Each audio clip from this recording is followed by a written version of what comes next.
तो लाइव तस्वीरें आपकी टीवी स्क्रीन पर,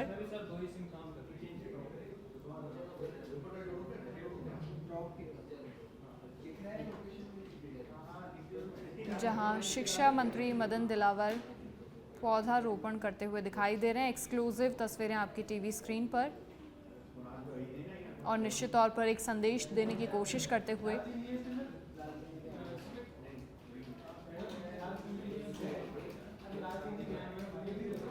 एक्सक्लूसिव तस्वीरें आपकी टीवी स्क्रीन पर। शिक्षा मंत्री मदन दिलावर यहां पौधारोपण करते हुए दिखाई दे रहे हैं, और एक्सक्लूसिव तस्वीरें आपकी टीवी स्क्रीन पर एक संदेश देने की कोशिश करते हुए। पौधारोपण कितना ज़रूरी है,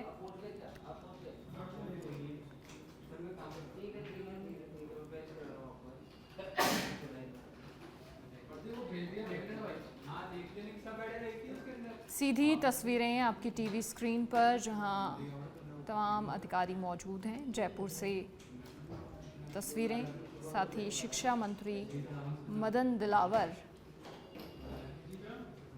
ने यहाँ पौधारोपण किया है, और प्रदेश की जनता के लिए कहीं ना कहीं ये संदेश देते हुए कि ज़्यादा से ज़्यादा संख्या में पेड़ पौधे लगाएं। चलिए, और अधिक जानकारी के लिए हमारे विशेष संवाददाता लाल सिंह फौजदार फोन लाइन पर हमारे साथ फिलहाल जुड़ चुके हैं। लाल सिंह, तस्वीरें हम देख पा रहे हैं, निश्चित तौर पर एक संदेश देने की कोशिश करते हुए शिक्षा मंत्री।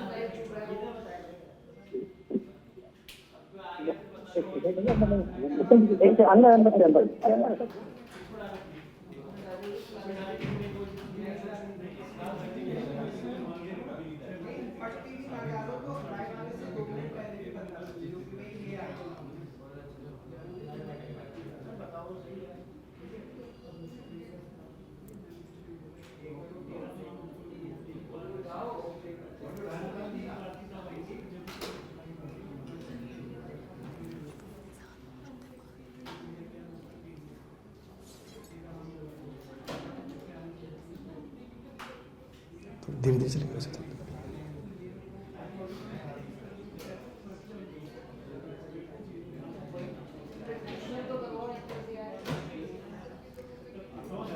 बिल्कुल लाल सिंह, देखिए शिक्षा मंत्री मदन दिलावर ने अभी अभी पौधारोपण किया है, निश्चित तौर से प्रदेशवासियों को एक संदेश देने की भी कोशिश।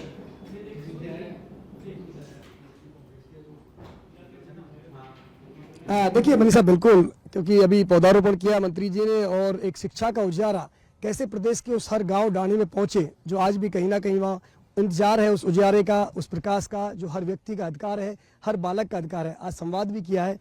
दिलावर जी, एक बड़ा मौजूद सवाल उठता है मन में कई बार कि आज़ादी के इतने दशकों बाद भी कई इलाके अगर आज शिक्षा से महरूम है, या वो गाँव ढाड़ी जहाँ शिक्षा की रोशनी नहीं पहुंच पाई है, चूंकि आप लगातार जब शिक्षा मंत्री रहे तो विजनरी के रूप में आपकी पहचान रही है, तो इस बार उन बच्चों के लिए क्या खास योजना रहेगी, उन गांव ढाणियों के लिए क्या योजना रहेगी जहां अभी तक शायद हम उस तरह की शिक्षा नहीं दे पाए जिसकी अभी जरूरत है? शिक्षा सभी जगह नहीं पहुंची, ऐसा नहीं है। शिक्षा सब जगह पहुंची है, लेकिन किन्हीं कारणों से माँ बाप का, अभिभावकों का बच्चों को स्कूल भेजना संभव नहीं हो पाता है। या तो उनकी गरीबी कहो, या उनका एक जगह से दूसरी जगह आवागमन कहो, या वो जिसे घुमंतु लोग हैं वो एक चलते रहते हुए बात कहो, या कई कारण होते हैं। पर ये कारण नहीं कि शिक्षा नहीं पहुंची है। हम प्रयत्न ये कर रहे हैं कि जो स्कूल तक नहीं पहुंच पाए बच्चे, उनको हम जागरूक करके, प्रोत्साहित करके और स्कूल तक पहुंचाने का प्रयास करेंगे। यानी प्रवेश उत्सव हम ने प्रारंभ कर दिया है एक तरह से आज से, और 1 तारीख से हमारे बच्चे स्कूलों में आना प्रारंभ हो जाएगा।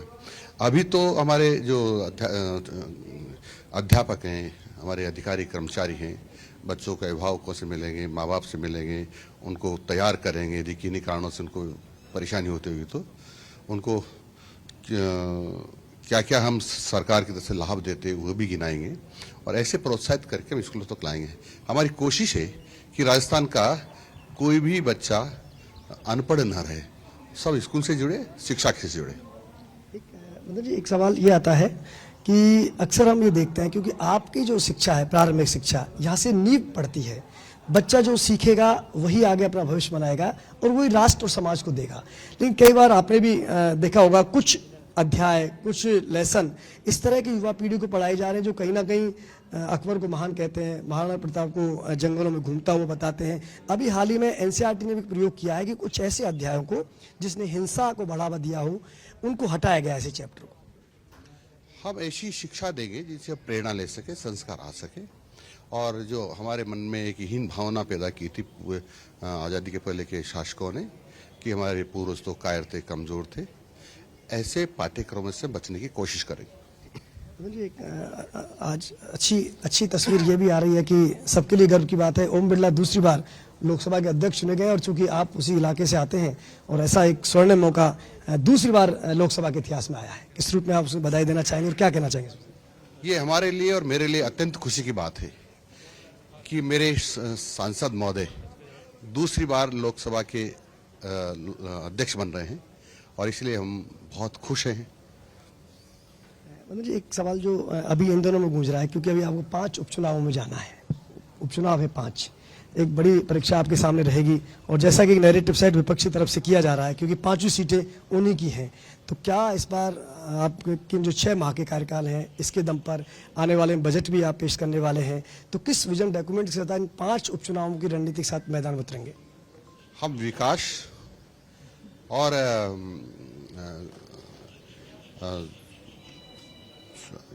सुशिक्षा देने के नाम पर, गवर्नेंस देने के नाम पर, संस्कार युक्त शिक्षा देने के नाम पर, और जो धीरे धीरे हम सरकार के जो काम थे, जो गड़बड़ हो रहे थे बहुत सालों से, अव्यवस्थाएं हो रही थी, उसको सुधारने के नाम पर हम जनता के बीच में जाएंगे। जनता डेवलपमेंट चाहती है, हाँ वो चाहती है हमारे बच्चे अच्छी शिक्षा प्राप्त करें, वो चाहती है भ्रष्टाचार ना हो, वो चाहते हैं गुंडे, बदमाश, चोर उचक्के स्वतंत्र रूप से न रहे, उन पर शिकंजा कसा जाए। इन सब बातों को लेकर के हम जनता के बीच में जाएंगे। सवाल 6 महीने के कार्यकाल की मैं बात करूं मदन जी, तो किन उपलब्धियों को आप देखते हो? जो मैनिफेस्टो में आपने जो तमाम वादे किए थे जनता से, उन पर कितना आप खरा उतरे? संकल्प पत्र में हमने वादे किए थे, वो मोटे मोटे अधिकांश वादे हम धीरे धीरे पूरा कर रहे हैं। आपने देखा होगा किसान सम्मान निधि के, प्रधानमंत्री किसान सम्मान निधि के बारे में हमने कहा था कि इसको दुगना करेंगे, यानी 6,000 से 12,000 करेंगे। तो हमने प्रथम फेज उसका पूरा कर दिया है, 6 से 8,000 तो पूरा कर दिया है, और 5 साल के अंदर के पहले इसको 12,000 कर देंगे। हमने यानी सरकार ने, हमारी सरकार जो चुनाव लड़ रही थी तो हमारा घोषणा पत्र था कि जो वृद्धावस्था पेंशन है, विधवा पेंशन है, दिव्यांग पेंशन है, इसको हम 1,500 रुपये करेंगे, तो हमने इसको 1150 रुपये कर दिया है। यही नहीं है, हमने ये भी कहा था कि जो हमारा अनाज है, गेहूँ विशेषकर, वह हम 2700 रुपये क्विंटल तक खरीदेंगे। हमने प्रथम फेज में उसको 2250 से और 2400 रुपये कर दिया है। ऐसे अनेक बातें हैं जो हमने लगभग पूरी की है, और जो सीआरपी है उसको भी हमने पूरा करने की कोशिश की है, और जितना भी जल जीवन मिशन में भ्रष्टाचार हो रहा था उस भ्रष्टाचारियों को पकड़ने का काम कर रहे हैं, और इसमें मगरमच्छ भी जाले में फंसने वाले हैं। यही नहीं जो पेपर आउट हुए थे, और जिस प्रकार से उस समय के सरकार में के कारिंदों ने जानबूझ करके स्ट्रांग रूम की चाबी चोरों को दे करके, जो राजीव गांधी स्टडी सर्कल के कुछ नुमाइंदे कहलाते थे तथाकथित, उन्होंने पेपर चोरी किए, पेपर चोरी कराए गए। तो ऐसे जितने मगरमच्छे सब पकड़ में आएंगे। बजट को लेकर क्या कहें सर? बजट का बड़ा इंतजार है पूरी जनता को, क्योंकि पहला बजट होगा, वो पूर्ण बजट सर्वांगीण विकास करने वाला होगा और सबके हित का होगा। ये थे मदन दिलावर, जिनका कहना है कि कई नकल माफियाओं पर भी लगाम कसी जा रही है। साथ ही बजट को लेकर उनका कहना है कि सबका विकास की अवधारणा को साकार करता हुआ ये बजट होगा। जर्नलिस्ट दिनेश के साथ लाल सिंह फौजदार, सच बेधड़क, जयपुर। बड़ी खबर, शिक्षा संकुल में शिक्षा मंत्री मदन दिलावर ने पौधारोपण किया और इस दौरान उन्होंने एक संदेश देने की निश्चित तौर पर कोशिश की।